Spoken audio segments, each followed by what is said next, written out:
Ellen. Thank you very much, Alan, and welcome to everybody listening on the broadcast tonight.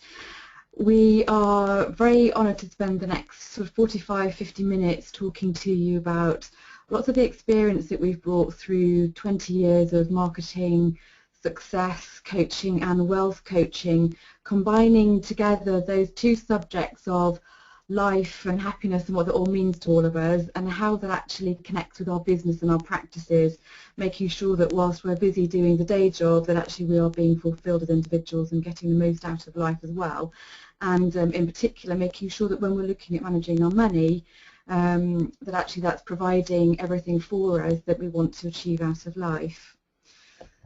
So we've got a very busy agenda. You'll see from the slide that's in front of you at the moment, we're going to be covering a full range of topics, from what does success actually mean for you as a vet in your practice, through to wealth in its broadest possible sense, and actually looking later down the agenda to some more specific subjects around actually creating your business to support your life goals and your future, and actually how your practice is developing to keep you on track with the lifestyle you desire as well. So two very meaningful perspectives that I hope will leave you asking questions as well, and also able to take a different view when you leave the webinar tonight. So as I've just mentioned a little bit there, we're going to be looking at how we connect these two subjects of what we're looking for from our practice and our business, and money in particular, to live a happy and fulfilled lifestyle, and making sure that the practice is on track to give you the wealth that you need to provide for yourself in the future, whether that's you setting out as a young vet, or a mid-term vet, or later in your life as a vet with a very sort of short practice time ahead of you, to actually make sure that when you come to retirement you've got an understanding of how your wealth can actually work for you, to free you up and give you the time to do what you really want to be doing. So here's a little bit about Jonathan and myself. I'll just give you a little bit of background about my sort of 20 years working as a senior marketer. I'm a chartered professional of the Chartered Institute. Spent many years working in corporate land, but actually I'm far more fulfilled working with smaller businesses and individuals who want to really make an impact in their business and make sure that they're living happily as well and being successful on both of those accounts. And Jonathan, who you'll get to meet a little bit further down the agenda, has spent many, many years working with medical professionals, and if I just switch on to here, you'll see surgeons, consultants, high net worth individuals, working with them and their wealth. As has been said earlier, we unashamedly talk about creating money, because that's what we're in business for, not just for counting the pennies, but actually to create lifestyle and make a difference to not only our own lives but those around us as well. We want you to be loving your practice but also loving your life at the same time. So one of the things I'd like to pose as a question to all of you listening actually is, do you have a written plan and a written view of the goals that you want to achieve in life? I know that there's a stated number that only 3% of people actually have any sense of what they really want to be achieving from their broader life, and I know that as Vet Dynamics members, certainly the majority of you may have that, but not everyone does, and I'm always surprised to find that actually very few people have a tangible working business plan, and very few people have a life plan, even though we know and have awareness of the value of them. If I did a show of hands, that might be something we can do. How many people actually do have a working business plan or a life plan in some shape or form that actually supports their planning and their activity on a week-by-week or month-by-month basis? And importantly, we'll come to this a bit later on, but actually, do you have an exit strategy and a long-term plan as a vet to give you structure to your planning and your business activity, so you know what you're working towards, whether that's in 5 years, 10 years or 20 years? You know, what do you want your practice to be providing for you? Is it something that you want to be selling on? Do you have a plan around that? Or is it something that you will just run for the the number of years that you want to be actually actively working as a vet and drawing the income that you require from that. There are a number of questions that will come to around business and exit strategy in particular, because I know that that will be of interest to a good number of you.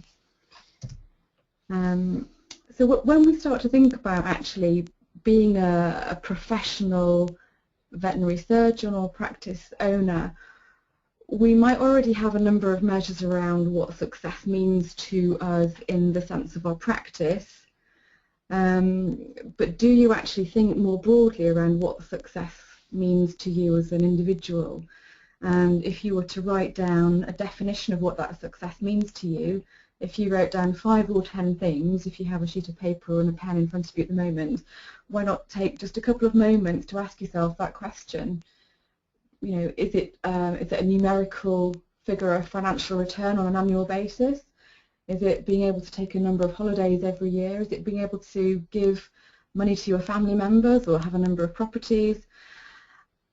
And I'm talking in a very materialistic sense when I say those things, but if you consider alongside that, what does success mean to you from an emotional perspective? What feelings do you get, and what does that represent? You know, what feelings represent success? Is it feeling secure that you've got all the finance and all the wealth in place? Is it a level of fulfillment?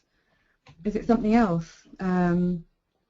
I know that from my many years in marketing, you know, all our decisions are made from a very emotional place. Whether it's purchasing something or deciding to invest in something, it's underpinned by some sense of emotional driver, whether that's fear or worry or lack, or actually the other positive side of the framework, whether it's about fulfillment or happiness or some sort of measure of joy in your life. What does that mean to you? And I think not often enough do we ask ourselves, are we spending our time building our business and building our practice to deliver us that emotional fulfillment and success? Hopefully you might have some things written down there that you can post some questions around at the end. But I would encourage you to do that if you haven't already, and to do it on a regular basis, because there's no point in having a very busy full practice if you're not getting all of the other measures of life success and happiness from it at the same time.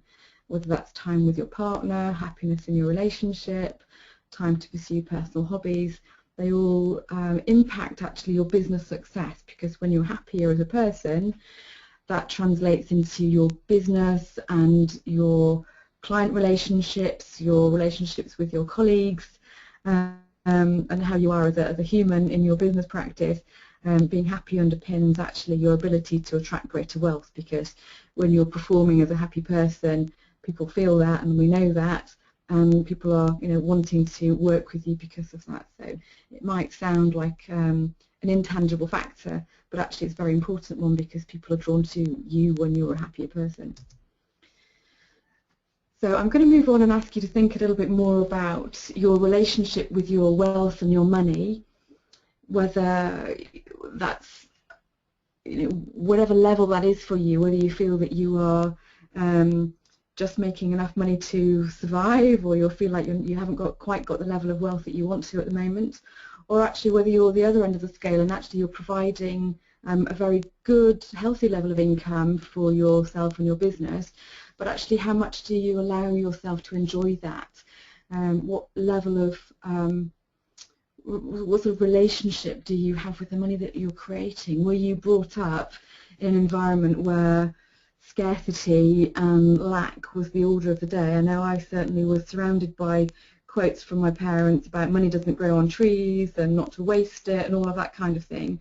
And even though throughout my career I've been very lucky to create abundance in many different ways, I know that my mindset around money was trained into actually not allowing myself to enjoy it to the level I actually wanted to, because I had some very, very strict limiting beliefs that I was living to in my own life. And I've learned over the recent years actually how to change that and how to ease that situation, so that now I, you know, give myself permission to have a different relationship with money.